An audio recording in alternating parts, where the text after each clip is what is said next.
You've heard about Donald Trump's billions. But what if I told you that the real story behind his fortune is much darker than most people imagine? From gold in Canada to the casinos of Atlantic City and a supernatural family secret that changed everything. Get ready to discover every step, every failure and every achievement that shaped the Trump empire, and see how his story can change your view of wealth. The whole truth is about to be revealed to you now. Topic 1. Donald Trump's public image. Donald Trump is a multifaceted public figure, and regardless of one's opinion of him, it is undeniable that he has built an image that both arouses curiosity and divides opinions. He is widely recognized in three main areas: as a real estate mogul, a reality TV personality, and a politician, and each of these facets has contributed to the construction of his public persona. Known primarily for his real estate activities, Donald was projected in the media as someone capable of transforming and revitalizing high-value properties in metropolitan areas of New York, creating luxury developments and solidifying the Trump name as a luxury brand. This early success and his ability to market himself have made him one of the most recognizable names in the U.S. real estate industry. However, it was on television that Donald Trump truly gained a global audience. In 2004, when he starred in the reality show The Apprentice, he became one of the most popular and influential figures on American television. On the show, he played the role of a powerful and ruthless executive, known for his iconic phrase, "You're fired. You re-fired." The show turned Trump into a global media personality and created a new image of him as a tough but fair businessman who values ambition and hard work.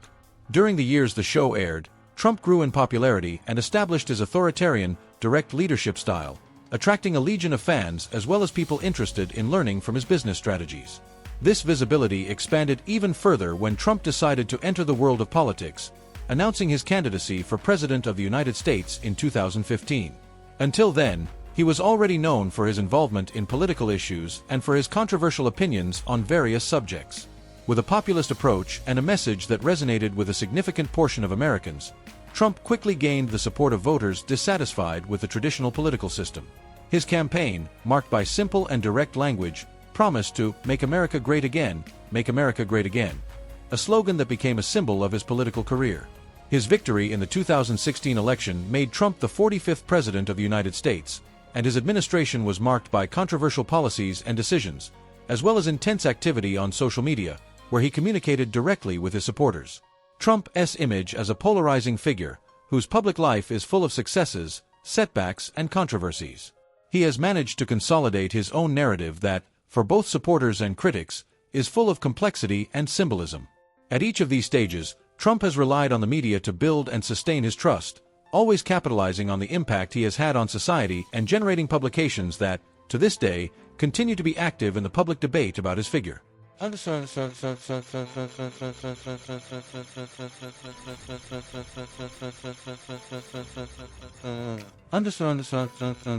Topic 2.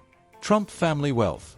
The history of the Trump family fortune dates back to the late 19th century, with Donald Trump's grandfather, Frederick Trump. Frederick was born in Germany in 1869 and, like many Europeans of the time, emigrated to the United States in search of new opportunities and the famous Land of Opportunity. After initially settling in New York, Frederick began investing in a variety of businesses and eventually found his way into the hospitality industry. This entrepreneurial spirit planted the first inklings of what would become the Trump family's business tradition.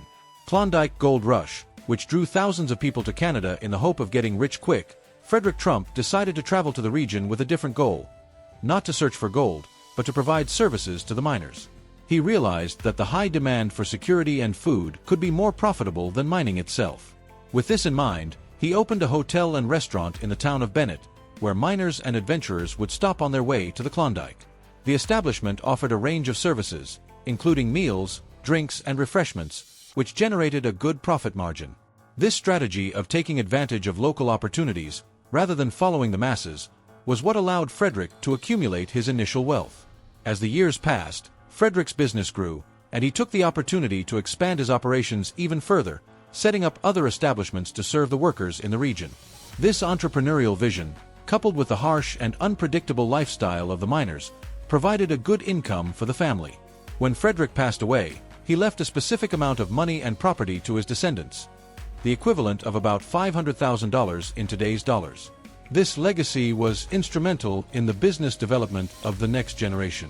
Donald's father, Fred Trump, used Frederick's wealth as seed money to finance his own construction and real estate development ventures, particularly in the New York suburbs. Fred used the housing demand generated by urban growth and the post-Depression and World War II family to expand the Trump estate. Trump's journey, with his keen business acumen and willingness to explore new frontiers, was the foundation of the family fortune and the beginning of a line of entrepreneurs.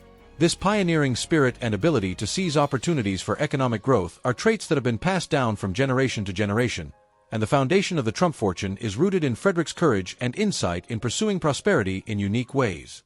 Topic 3. Fred Trump, Donald's father, early ventures and success as a builder in New York. Fred Trump, Donald Trump's father, played a key role in building the family fortune and expanding the real estate business. After the death of his father, Frederick Trump, Fred used his inheritance to invest in ventures that would transform the Trump family into a collection of real estate in New York City. Growing up in New York City and seeing the potential for growth in less developed areas of the city, Fred focused his efforts on the New York suburbs, particularly the borough of Queens. He was an early pioneer in building affordable single-family homes at a time when the city was growing rapidly and the demand for housing was increasing. In the 1920s, Fred began building high-quality, affordable homes in Queens, attracting middle-class families and making the borough an attractive destination for new residents. With a keen understanding of the market and a hands-on approach to construction, he ensured that each project was completed on budget and on time, allowing him to earn healthy profit margins. Fred focused on homes that met the needs of families looking for a more spacious, comfortable home, while still being affordable. This strategic decision was not only profitable, but also positioned the Trumps in a prominent position in the city's booming real estate industry. In addition to housing, Fred diversified his ventures and in 1933 founded Trump Market, one of the first cash and carry supermarkets. Carry, in New York City. This innovation was still rare at the time and represented a significant change for consumers who, instead of buying with credit, paid with cash. Trump Market was a short-term success and was soon sold to a large chain, which generated additional profit and more local recognition for Fred. During World War II, Fred Trump pushed through a demand for military housing. He won contracts to build temporary housing for the Navy, taking advantage of the wartime construction programs. These contracts were a great business opportunity for Fred, since military housing was government-funded, offering him a solid profit margin. Combining these diverse projects with a clear, pragmatic vision allowed Fred Trump to solidify his position as one of the leading developers in New York City's outer boroughs. Furthermore, these developments built on the Trump name and established a real estate legacy that Donald Trump would later inherit and expand.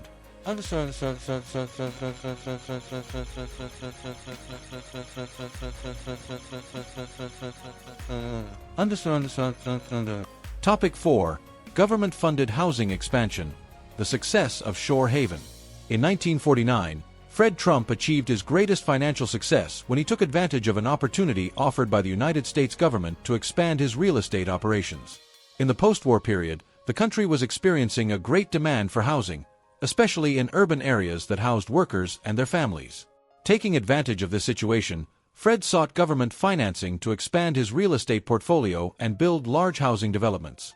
The Shore Haven project, located in Brooklyn, is a striking example of Fred Trump's success in using public resources to increase his profitability. Fred obtained a significant loan from federal housing. The FHA was awarded the Federal Housing Administration, FHA, to finance the development of Shore Haven. The FHA, through its supportive housing policies, provides loans and grants to developers that can help meet the growing demand for affordable housing. With a $10.3 million grant from the government, Fred was able to build the apartment complex at a cost that was less than the amount financed. By using labor and materials economically, he completed the project below the budgeted cost, generating a significant profit margin. The government financing that was overstated relative to actual costs allowed Fred to quickly increase his capital and strengthen his position as one of the leading real estate developers in New York City's outer boroughs. The success of the Shore Haven project opened new doors for Fred, who expanded his business in Brooklyn and Queens using the same formula. He embraced government financing to continue building projects that would guarantee him profitable returns. Such practices, while later criticized for their potential to generate inflated profits, were common at the time and used by many developers seeking to respond to urban housing shortages. Trump's ability to secure these lucrative contracts for Shore Haven was a milestone not only in the company's growth, but also in building the Trump brand. This venture provided the financial stability that enabled the diversification of the real estate business and served as a foundation that Donald Trump would eventually inherit. Fred's experience in developing government-backed projects also inspired Donald to pursue larger ventures, including using financial incentives and loans to finance his own projects in Manhattan. These government contracts shaped the business model that would be characteristic of the Trump family in the following decades, demonstrating the importance of the role of the state and public incentives in the consolidation of private fortunes in the real estate sector. Topic 5. Donald Trump enters the family business. Vision for a global luxury brand. Donald Trump grew up in Queens, New York, in a family focused on real estate, and he closely observed the tireless work of his father, Fred Trump. However, Donald demonstrated a different vision for the future of the family business from an early age. While Fred specialized in affordable housing and middle-class housing developments in the outer boroughs of New York City, Donald felt that the Trump name could reach beyond Queens and Brooklyn, into the heart of Manhattan and eventually the world. He envisioned transforming the Trump name into a brand associated with luxury, exclusivity, and prestige, taking the family to a new dimension in real estate. When Donald formally joined the family business, he declared a bolder and more ambitious approach. Rather than following in his father's footsteps and focusing on affordable residential real estate, he wanted to carve out a new niche in the commercial and luxury real estate market. His vision was to make the Trump name synonymous with prestige and sophistication, something that represented the pinnacle of urban living. He believed that Manhattan, New York's financial and cultural hub, was the ideal setting for this brand expansion. Donald realized that in order to establish the Trump brand, he would need not only his father's financial resources, but also his vast knowledge and connections in the industry. Fred Trump was undoubtedly an important pillar in Donald's early career development, providing him with financial support, which began with a loan of approximately $1 million. This amount granted to Donald began to pave his path in Manhattan. More than money, Fred came to Donald, allowing him to access financing and close deals that he might not have been able to do on his own in the beginning. From then on, Donald Trump decided to focus on landmark properties, adopting a strategic approach that involved acquiring and revitalizing old, depreciated buildings and transforming them into high-end developments.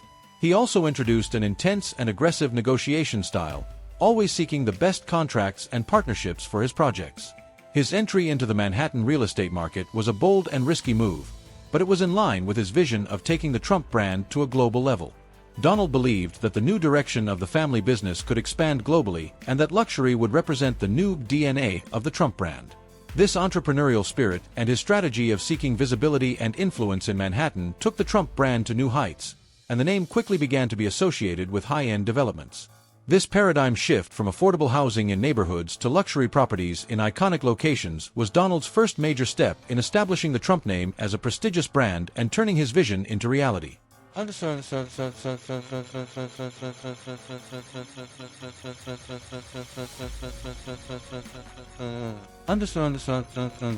Topic 6. Donald Trump's first successes in Manhattan. The revitalization of the Commodore Hotel. Trump's earliest and most significant successes in Manhattan was the revitalization of the Commodore Hotel, a project that transformed his career and elevated the Trump brand in the luxury real estate industry. By the mid-1970s, Donald was determined to realize his vision, and he saw the Commodore, a rundown hotel near Grand Central Station, as a perfect opportunity to demonstrate his potential as a developer of high-end properties.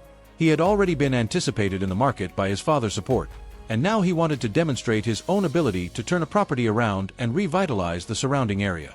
The Commodore Hotel was located in a troubled area of Manhattan, facing high crime rates and a declining economy.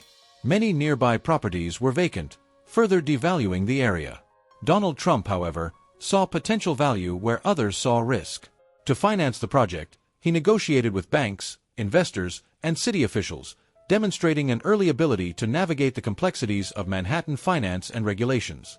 He also formed a strategic partnership with the Hyatt hotel chain, which was looking to expand its presence in the city and saw the project as a profitable opportunity. Donald's strategy involved obtaining substantial tax breaks from the New York City government, which was a key maneuver in making the project viable. After intense negotiations, he secured tax guarantees that made the project profitable, allowing him to renovate the hotel without incurring a significant financial burden. After an ambitious renovation, the former Commodore was transformed into the Grand Hyatt, a 25-story luxury hotel that quickly became a symbol of the area's revitalization. The success of the Grand Hyatt not only helped revitalize the area, but also fueled Donald's reward as a successful young entrepreneur. Donald sold his stake in the Grand Hyatt in 1996 for $142 million, a significant profit that confirmed his ability to transform projects and create value where few saw potential. This first major success in Manhattan was crucial to the development of the Trump brand, positioning him as a relevant name in the high-end real estate market. The revitalization of the Commodore Hotel thus represented a milestone in Donald's career and a model for how he would approach many of his future ventures, seeking to transform undervalued properties into luxury icons, always with a bold approach and strategic negotiations. This early success spurred Donald to continue investing in Manhattan and was an important step in cementing the Trump brand, which would later expand into other areas, including hotels, casinos, and commercial and residential developments. Topic 7. Notable real estate acquisitions. Donald Trump and 40 Wall Street. Donald Trump has always had a keen eye for iconic real estate, and one of his most notable acquisitions was 40 Wall Street, a skyscraper in New York City's financial district that was once the tallest building in the world. The history of 40 Wall Street is full of ups and downs. Built in the 1930s, the building was part of a race to become the world's tallest building until the Chrysler Building narrowly surpassed it. Decades later, the building had become obsolete, with its floors empty and struggling to accommodate new tenants. In 1995, Trump purchased 40 Wall Street for a surprisingly low price of around $1 million. The purchase attracted attention because, even at the time, it was considered a bargain, especially for a property with such history and potential for appreciation in the heart of the financial district. Trump banked on the building's location and historic prestige and decided he could revitalize it and attract tenants willing to pay a premium for office space in downtown Manhattan. After the purchase, Trump invested in extensive renovations, transforming the plaza to meet the demands of the modern market. He updated the facilities, implemented new security systems, and redesigned the interior, making it attractive to prestigious companies seeking an iconic New York headquarters. With these changes, the building gradually gained value, and Donald secured lucrative contract deals, increasing the building's occupancy and profitability. In a relatively short period of time, 40 Wall Street became a valuable asset, transforming it into a prestigious business address and, at the same time, an icon of the Trump brand. The investment in 40 Wall Street was a strategic move that reinforced Donald's ability to spot opportunities in undervalued properties and increase their value. He was able to increase the value of the building to over $500 million, an extraordinary return on the initial purchase price. This acquisition became a symbol of his ability to transform old, worn-out properties into high-value properties and marked a pivotal moment in his career, reinforcing his position in the New York real estate industry. Trump's ability to handle large-scale assets and his willingness to invest in properties that provide a long-term vision. By successfully reviving the building and transforming it into one of the most sought-after addresses in the financial district, Donald proved that his name could not only add value, but that he could also revitalize the city's real estate sector. This strategic move continues to position the Trump brand as synonymous with prestigious and exclusive real estate.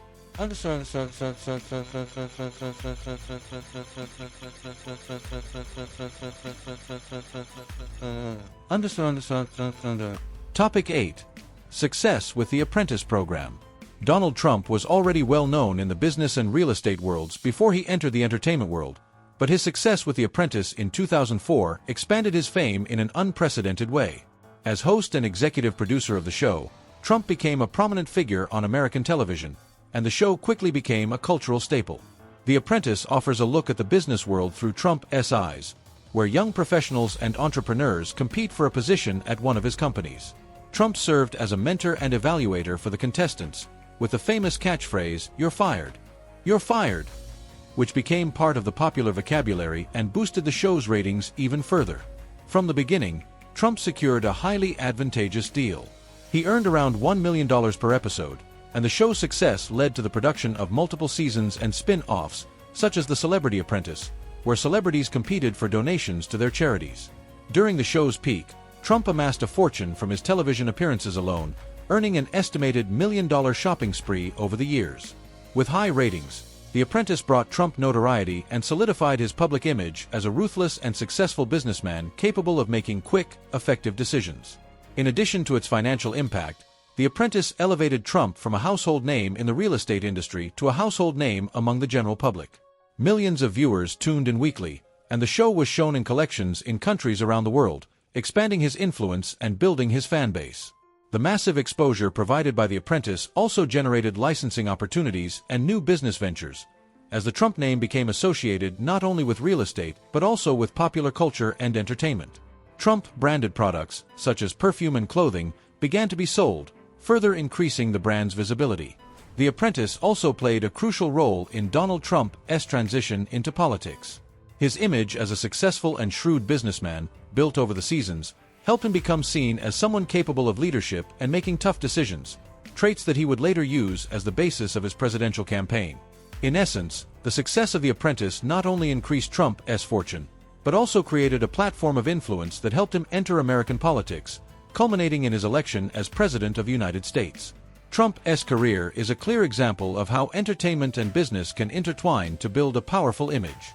The Apprentice was a major reason for Trump's global recognition and helped cement his reputation as both a businessman and an imposing public figure. Topic 9. Atlantic City Casino Bankruptcies and Failures. Trump's involvement in the Atlantic City casino industry is often remembered as one of the most challenging and controversial phases of his career. In the 1980s, Trump saw an opportunity to expand his brand and diversify his investments through the booming gaming industry. He began buying casinos in the city, believing that they would bring quick profits and generate a significant new source of income. In 1988, Trump acquired his most ambitious venture, the iconic Taj Mahal Casino, an extravagant project that he proclaimed to be the eighth wonder of the world. However, this foray into the casino industry quickly turned into a financial nightmare. To finance the Taj Mahal, Trump used a risky and expensive method: junk bonds or high-risk, high-yield bonds. This type of financing usually comes with high interest rates, meaning that any shortfall in financial returns can result in rapidly accumulating debt. Soon after its opening, the Taj Mahal accumulated a staggering $3 billion in debt, an amount that it was unable to cover with the revenue generated by the casino. With its high maintenance costs and exorbitant interest rates, the casino began to drain Trump's resources and had serious implications for his business empire. The Taj Mahal was just the first in a series of failures for Trump in Atlantic City. In total, he owned 3 casinos in the city: the Taj Mahal, the Trump Plaza, and the Trump Marina. While each had the potential to make money in a competitive market, the debt burden and adverse economic conditions in the city left Trump facing enormous financial difficulties. Between 1991 and 2009, Trump's casino conglomerate filed for bankruptcy several times. In 1991, the Taj Mahal filed for bankruptcy shortly after its opening, followed by the Trump Plaza in 1992 and the Trump Marina in 1995.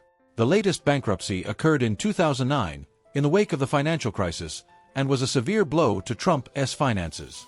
Each bankruptcy resulted in Trump losing significant control of his casinos and taking a substantial hit to his net worth. While he managed to keep his name on the casinos, his ownership stake was gradually diluted, and he eventually walked away from the casino industry altogether. The Atlantic City bankruptcy left a deep scar on his confidence and showed the vulnerable side of his ventures, especially when it comes to high-risk investments. Trump's Atlantic City venture illustrates how a risky strategy and aggressive financing can turn into financial disaster. In the case of casinos, Trump underestimated the difficulties of the industry and the complexity of managing casinos in a saturated market that is vulnerable to economic swings. Ultimately, the experience served as a warning about the risks of over-diversification and how one miscalculated decision can undermine a business empire.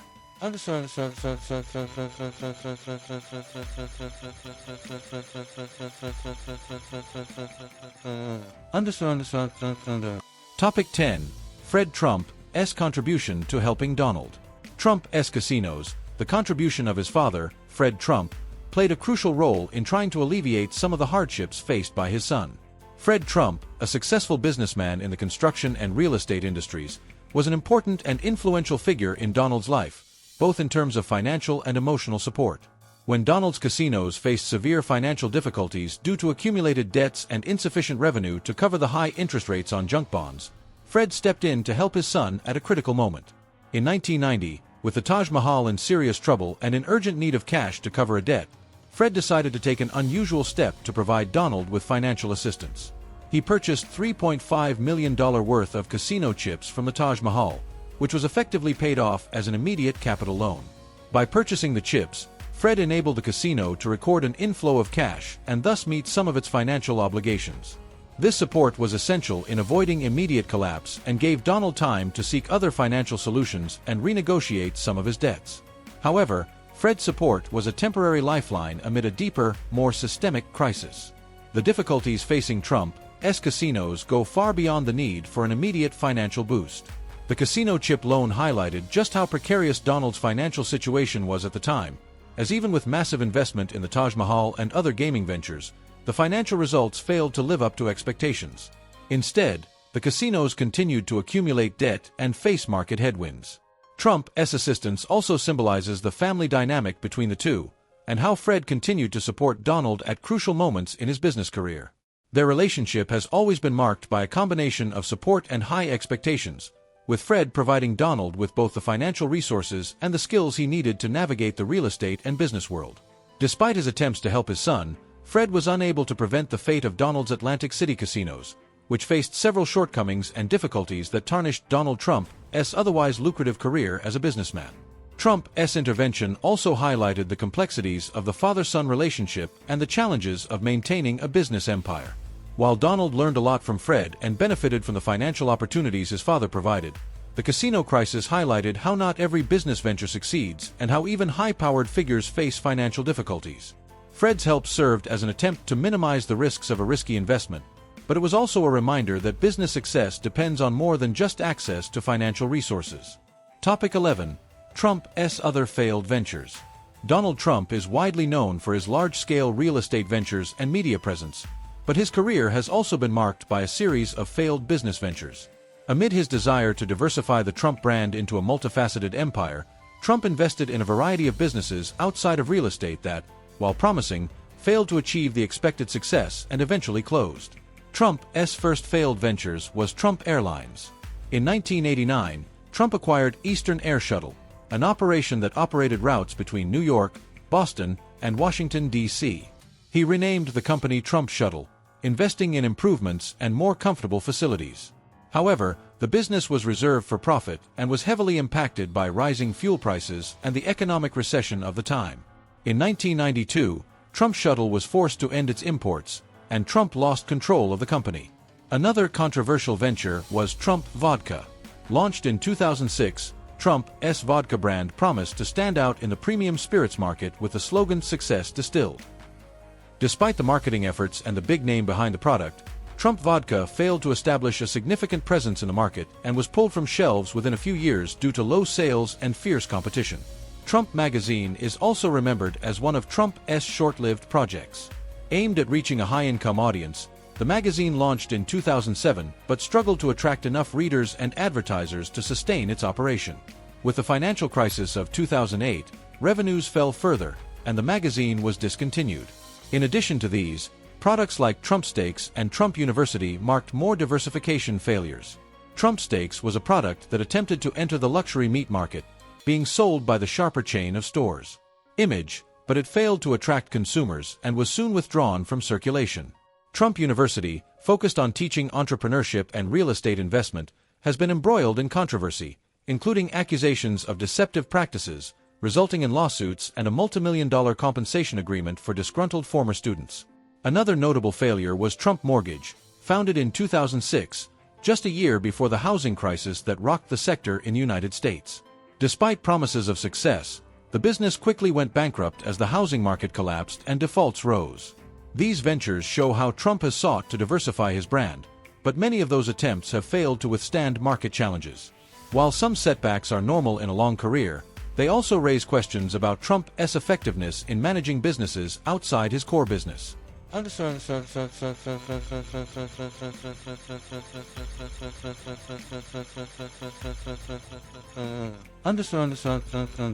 Topic 12. Trump's net worth controversies. One of the most controversial issues surrounding Donald Trump is the true extent of his fortune. Throughout his career, Trump has frequently proclaimed that he has a net worth in the billions, claiming that his wealth exceeds $10 billion. This estimate, however, has been strongly disputed by several respected financial sources, including Forbes and Bloomberg, which have over the years offered significantly lower estimates. According to Forbes, for example, Trump's net worth has generally fallen well short of the $10 billion he has advertised. In some of its annual analyses of billionaires, The magazine has estimated his fortune at around $2.5 billion to $3 billion, though that figure can fluctuate depending on the valuation of his real estate holdings and other economic factors. Bloomberg News has also offered more modest estimates, suggesting that Trump's fortune is substantial but far from the numbers he has disclosed. One reason for this discrepancy in valuations is that Trump includes the value of his brand in his own wealth estimates. He considers the Trump name to be an intangible asset of invaluable value, as he uses the brand to attract investors and build new businesses. However, calculating brand value is subjective and complex, which leads rating agencies to prefer a valuation based on tangible assets. Another point of controversy is the way Trump discloses his assets. Although he owns a large amount of real estate and other business holdings, some of his reported value is financed by debt. In real estate, debt is often used to expand a portfolio, but when accounted for, it can artificially inflate the value of some assets. In addition, Trump has faced legal challenges around claims that he influences the value of certain properties by seeking financing or dealing with securities, but details their value for tax purposes. Trump's net worth reflects a tension between his self-image as a billionaire and independent sources' assessments. Some argue that his estimates reflect the aggregate value of his brand and the impact he has on markets, but critics claim that he has often overstated his worth to create a public image of greater success and financial clout.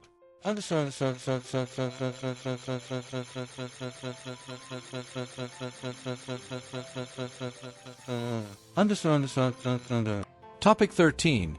Distribution of Donald Trump's assets. Trump's net worth is comprised of a variety of assets that reflect his career in real estate, his ventures into various businesses, and his personal investments. According to independent reports and estimates from reliable sources, about 7% of his wealth is held in cash and liquid investments, including stocks and other easily convertible securities. This amount represents a substantial financial cushion, although it is still a small portion compared to the rest of his portfolio. Approximately 8% of his net worth is invested in golf courses and resorts, which have significant value and serve as a key part of his personal brand. Trump owns several golf courses around the world, including properties in Scotland, Ireland, and the United States. While these investments do provide some returns, the profitability of golf courses can be affected by economic and tourism factors, making this part of his portfolio a long-term investment with fluctuating values. Another 4% of his fortune is made up of luxury and personal assets, including his helicopter, his custom Boeing 757, and his famous penthouse at Trump Tower in Manhattan. These assets have a specific value and also serve to reinforce Trump's image as a symbol of wealth and power. Although they represent a smaller portion of his wealth, these assets are emblematic elements of his personal brand and help to promote the public perception of opulence and success. The bulk of Trump's wealth, however, is in his real estate investments, particularly in Manhattan. It is estimated that about half of his fortune is made up of properties in New York, including residential buildings, commercial buildings, and well-known landmarks. The prime location and market value of these properties lend substantial weight to Trump's fortune, which, despite fluctuations in the real estate market, maintains these assets as pillars of his wealth. Trump's diversification and specialization in real estate, with an emphasis on luxury properties in Manhattan and visible assets in other sectors that have contributed to his public image. This combination makes Trump's portfolio unique and shows how he uses every aspect of his wealth to enhance his personal brand and social status. If you found this video valuable, don't forget to like, subscribe, and share it with your family and friends. Stay tuned for more videos on wealth building and financial success. See you soon.